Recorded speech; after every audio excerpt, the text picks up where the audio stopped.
Vous êtes-vous déjà demandé si vous mangez assez?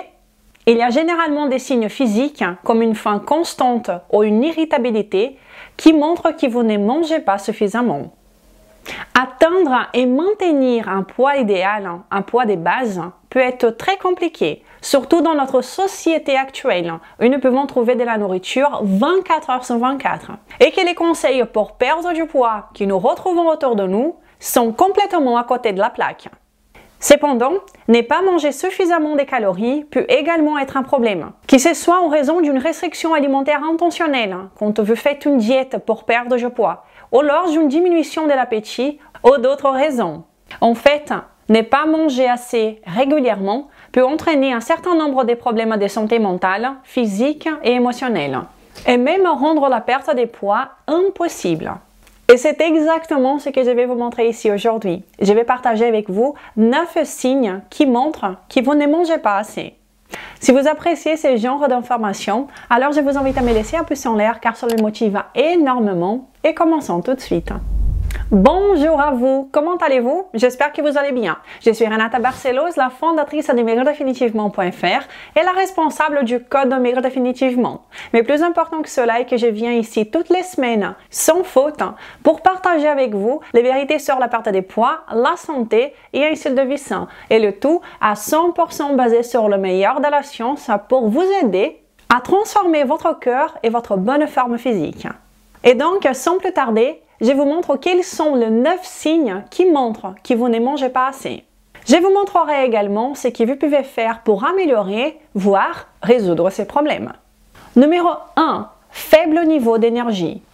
Les calories sont des unités d'énergie que votre corps utilise pour fonctionner. Lorsque vous ne mangez pas suffisamment de calories, eh bien, vous risquez de vous sentir fatigué la plupart du temps. Le nombre de calories quotidiennes que vous avez besoin s'appelle votre métabolisme basal, qui est votre taux métabolique au repos, c'est-à-dire l'énergie que votre corps a besoin tout simplement pour survivre, pour vivre, et accomplir des tâches telles que réfléchir ou respirer. La plupart des personnes ont un taux métabolique, un métabolisme de base de plus de 1000 calories par jour. L'ajout d'activité physique peut augmenter vos besoins quotidiens de 1000 calories supplémentaires ou plus. Je vous donne un exemple. Mon métabolisme de base est de 1550 calories par jour. Je fais entre 8 et 14 000 pas par jour. Et cela signifie que j'ai besoin, pour garder mon poids stable, de 2000 calories jusqu'à 2400. Oui, 2400 calories par jour. Les jours où j'ai des entraînements de Kung Fu, mes besoins sont même de 2700 calories en une seule journée. Et bien sûr que vos hormones et votre capacité mitochondriale à produire et à utiliser d'énergie jouent également un rôle très important dans cet équilibre énergétique. En règle générale, si vous consommez plus de calories que nécessaire, vous stockerez la majeure partie de l'excédent sous forme de graisse. Et si vous consommez moins de calories que nécessaire, vous perdez du poids. Cependant, le corps humain n'est pas un système fermé où nous pouvons appliquer la mathématique et avoir un résultat exact. Et voici pourquoi j'ai dit que la plupart des conseils pour la perte de poids sont complètement à côté de la plaque. Ils oublient justement le fait que le corps humain n'est pas un système fermé. La perte ou la prise de poids vont bien au-delà des quantités de calories que vous consommez ou que vous dépensez. Je vous invite à regarder ces vidéos pour en apprendre davantage comment perdre du poids de façon naturelle et en accord avec notre physiologie, sans les forcer, en travaillant avec votre corps et non plus contre lui. Limiter votre apport calorique à 1200 calories par jour peut ralentir votre métabolisme et entraîner la fatigue, car vous ne consommez pas assez de calories pour soutenir les fonctions de base qui vous gardent en vie. Je vous invite à regarder cette vidéo où je vous montre ce qui se passe lorsque vous ne consommez que 1200 calories par jour pendant 30 jours. 2. Perte des cheveux. La perte des cheveux peut être très pénible. Si vous remarquez une augmentation de la quantité de cheveux qui s'accumulent dans votre brosse à cheveux ou dans la douche, cela peut être un signe que vous ne mangez pas assez. De nombreux nutriments sont nécessaires pour maintenir une croissance saine et régulière des cheveux, pour assurer non seulement notre survie, mais un bon fonctionnement de notre corps. Un apport insuffisant en calories, protéines, biotine, fer et autres nutriments est une cause fréquente de perte de cheveux. Car voilà, quand vous restreignez trop la quantité de calories que vous consommez, vous restreignez également la quantité de nutriments essentiels que vous consommez, ce qui a un impact très mauvais dans votre corps. Fondamentalement, lorsque vous ne consommez pas assez de calories ou des micronutriments essentiels, votre corps commence à donner toute sa priorité à garder le fonctionnement de votre cœur, de votre cerveau, ainsi que d'autres organes également. Car c'est ça sa priorité, c'est de vous garder en vie. Et bien cela, à côté de la croissance des cheveux, nous sommes bien d'accord que ces derniers passent au second plan, n'est-ce pas? Ne pas manger suffisamment impacte négativement votre corps tout entier. Même si votre corps donne la priorité aux organes, ils seront tout de même impactés par cette baisse d'ingestion d'énergie et des micronutriments. 3. Faim constante. Avoir faim tout le temps est l'un des signes les plus évidents que vous ne mangez pas assez. Des études confirment que l'appétit et les fringales augmentent en réponse à une restriction calorique drastique due à des changements dans les niveaux d'hormones qui contrôlent la faim et la satiété. Dans une étude portant sur 58 adultes, la consommation d'un régime restreint à 40% des calories a augmenté les niveaux de faim d'environ 18%. De plus, il a été démontré qu'un faible apport calorique augmente la production de cortisol, une hormone du stress liée à la faim et à l'augmentation de la graisse abdominale. Je vous invite à regarder cette vidéo où je parle plus en détail justement de cela. Je vais vous laisser le lien dans la description. Fondamentalement, si votre ingestion énergétique, si votre ingestion calorique diminue trop, votre corps va vous donner des signes, qu'il en a besoin de plus, parce qu'il veut éviter une famine. Encore une fois, le but du jeu pour le corps est notre survie. Et pour survivre, il a besoin de suffisamment d'énergie. Si vous êtes en train d'apprécier cette vidéo, alors je vous invite à me laisser un pouce en l'air. Je vous invite également à vous abonner sur cette chaîne maintenant si ce n'est pas encore le cas. Et à bien cliquer sur la petite cloche pour que vous soyez prévenus à chaque fois qu'une nouvelle vidéo est disponible ici. Je suis ici toutes les semaines pour vous aider du mieux que je peux avec mes vidéos. Je vous invite également à télécharger le guide gratuit Jeux débutants pour maigrir définitivement. Et vous pouvez me suivre sur Instagram. Mais continuons. 4. Problème pour tomber enceinte. Ne pas manger assez peut interférer avec la capacité d'une femme à tomber enceinte. L'hypothalamus et l'hypophyse, situés dans votre cerveau, travaillent ensemble pour maintenir l'équilibre hormonal, y compris la santé reproductive. L'hypothalamus reçoit des signaux de votre corps qui lui permettent de savoir quand le niveau d'hormones doit être ajusté. Sur la base des signaux qu'il reçoit, l'hypothalamus produit des hormones qui stimulent ou inhibent la production d'estrogène, de progestérone et d'autres hormones par votre glande pituitaire. La recherche a montré que ce système complexe est très sensible au changement d'apport calorique et des poids. Lorsque votre apport calorique ou votre masse graisseuse chute trop rapidement, les signaux peuvent être altérés, entraînant des changements dans la quantité d'hormones libérées.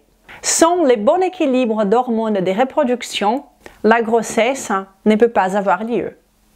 Le premier signe est une aménorrhée hypothalamique ou l'absence de règles pendant une période habituelle de 6 mois ou plus. Dans une étude plus ancienne, lorsque 36 femmes souffrant d'insuffisance pondérale et d'aménorrhée ou d'infertilité liées à une restriction calorique ont augmenté leur apport calorique et atteint un poids idéal.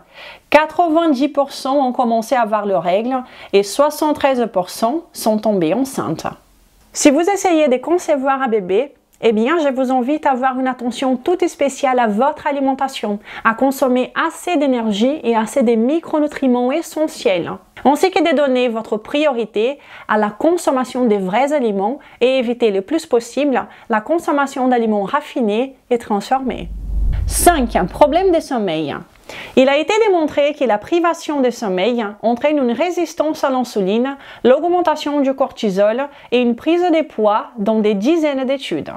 De plus, bien que trop manger puisse causer des troubles du sommeil, ne pas manger assez entraîne également des problèmes de sommeil. Des recherches montrent que la restriction calorique entraîne la famine et que la famine, elle, entraîne des interruptions de sommeil en diminuant vos périodes de sommeil profond. Dans une étude portant sur 381 étudiants, les régimes restrictifs et autres problèmes alimentaires étaient liés à une mauvaise qualité de sommeil et à une mauvaise humeur. Et ne pas bien dormir impacte également votre capacité à perdre du poids. Comme je vous ai montré dans cette vidéo, je vous invite à la regarder plus tard. Le lien sera dans la description. Donc, avoir l'impression que vous êtes trop affamé pour dormir ou bien que vous avez une faim de loup en vous réveillant sont des signes que probablement vous ne mangez pas assez. 6. Irritabilité. Si des petites choses commencent à vous énerver facilement, cela pourrait être lié au fait de ne pas manger suffisamment. En fait, l'irritabilité était un des nombreux problèmes rencontrés par les jeunes hommes qui ont mis en place une restriction calorique dans le cadre de l'expérience des famines du Minnesota, et cela pendant la Seconde Guerre mondiale. Ceci est tout simplement la plus grande étude des famines déjà faite dans le monde entier. Ces hommes ont développé des sautes d'humeur et d'autres symptômes tout en consommant en moyenne 1800 calories par jour, ce qui a été classé comme semi-famine pour leurs propres besoins caloriques. Une étude plus récente portant sur 413 étudiants du niveau collégial et secondaire a également relevé que l'irritabilité était associée à des régimes alimentaires et à des habitudes alimentaires restrictives. Pour garder votre humeur à l'équilibre, faites attention avec la quantité de calories que vous ingérez. N'oubliez pas que consommer peu d'énergie et peu de micronutriments vont également impacter négativement la façon de laquelle vous vous sentez, cela même émotionnellement parlant. 7. Avoir froid tout le temps. Si vous avez constamment froid, ne pas manger suffisamment pourrait en être la cause. Votre corps a besoin de brûler un certain nombre de calories pour créer de la chaleur et maintenir une température corporelle saine et confortable. Si vous n'avez pas assez d'énergie, vous allez donc frissonner pour produire de la chaleur. En fait, il a été démontré que même une légère restriction calorique abaisse déjà la température corporelle. Dans une étude contrôlée de 6 ans, portant sur 62 adultes d'âge moyenne, ceux qui consommaient en moyenne 1769 calories par jour avaient des températures corporelles significativement plus basses que les groupes qui consommaient 2300 à 2900 calories, quelle que soit leur activité physique. Dans une analyse distincte de la même étude, les groupes à restriction calorique ont connu une diminution des niveaux d'hormones thyroïdiennes T3, contrairement aux autres groupes. Et la T3 est une hormone qui aide à garder la température corporelle, entre autres fonctions, bien évidemment. Si vous voulez apprendre davantage sur ce sujet, eh bien je vous conseille de regarder cette vidéo que j'ai partagée ici il n'y a pas très longtemps. Vous trouverez également le lien ici dans la description. 8. La constipation. Des selles peu fréquentes peuvent être liées à un apport calorique insuffisant.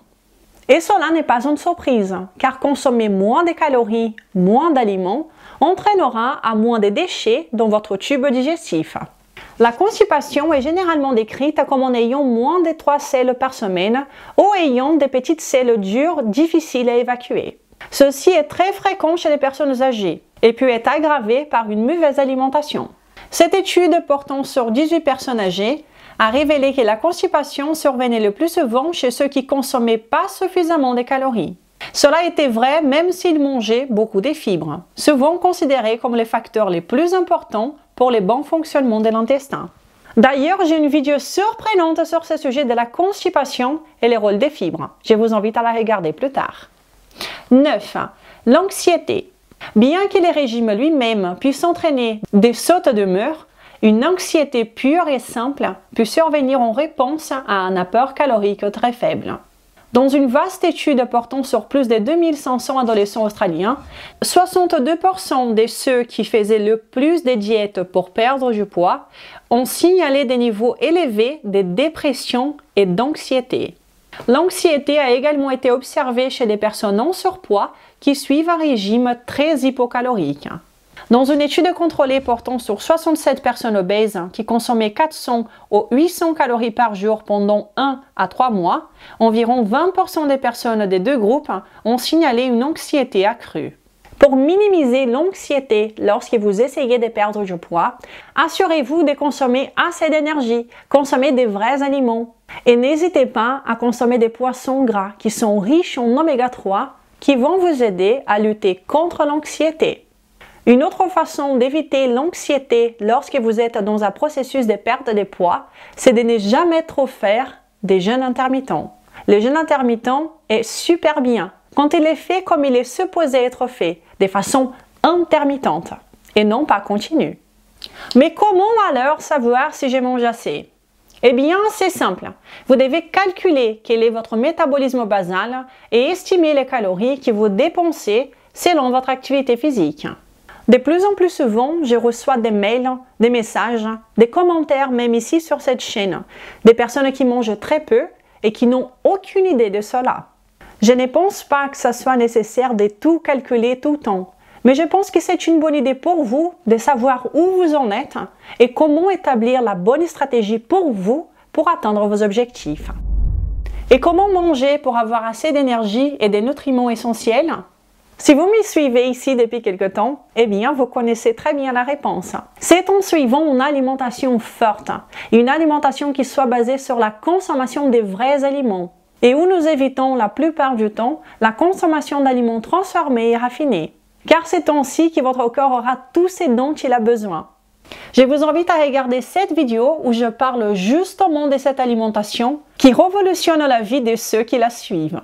Et qu'est-ce qui se passe-t-il lorsque vous faites ce qui a du sens, lorsque vous commencez à pratiquer une alimentation forte, quand vous donnez à votre corps tout ce dont il a besoin, une alimentation qui soit scientifiquement et physiologiquement en accord avec vous?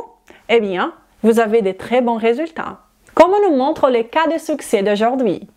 Et Jeff nous dit, petite fierté matinale, 5 kilos de perdu en un peu plus d'un mois. Hashtag alimentation forte. Jeff, je t'ai déjà félicité, mais je te félicite encore. Bravo pour tes résultats et merci de partager ton parcours avec nous. Si vous voulez mon aide pour perdre du poids, alors vous avez deux options. Vous pouvez profiter de tous ces contenus gratuits que je partage ici toutes les semaines depuis plus de 5 ans, ou bien si vous ressentez le besoin d'être plus épaulé, dans ces cas, je vous invite à venir connaître mon programme de perte de poids qui s'appelle Code Maigrir Définitivement. Ce programme de perte de poids est divisé en 3 phases et il est entièrement basé sur la science, où vous ne vous affamez jamais et c'est exactement pour cette raison qu'il donne autant de bons résultats. Si vous pensez que les codes peuvent vous convenir, alors j'aurai l'honneur de vous accueillir parmi nous dans les groupes privés pour les participants du code. Un endroit où vous trouverez des personnes incroyablement bienveillantes, des recettes, des motivations, des idées de repas, ainsi que des vidéos live en direct avec moi tous les mois. Alors, et vous? Est-ce que vous remarquez un de ces signes que j'ai partagé ici aujourd'hui? Pensez-vous manger assez? Faites les calculs et revenez ici pour me dire si vous mangez assez ou bien si à partir de maintenant, vous pouvez commencer à donner une attention spéciale aux quantités de calories que vous consommez tous les jours. Ne l'oublions pas, manger moins ne sera jamais mieux. Nous devons manger mieux et non pas moins. Si vous avez apprécié cette vidéo, alors je vous invite à la partager amplement, à me laisser un pouce en l'air, à me laisser un commentaire. Ce genre d'action m'aide énormément avec le travail que j'ai fait ici toutes les semaines. Je vous remercie déjà. Je vous souhaite une belle journée et un incroyable week-end. Nous nous verrons la semaine prochaine. Ciao!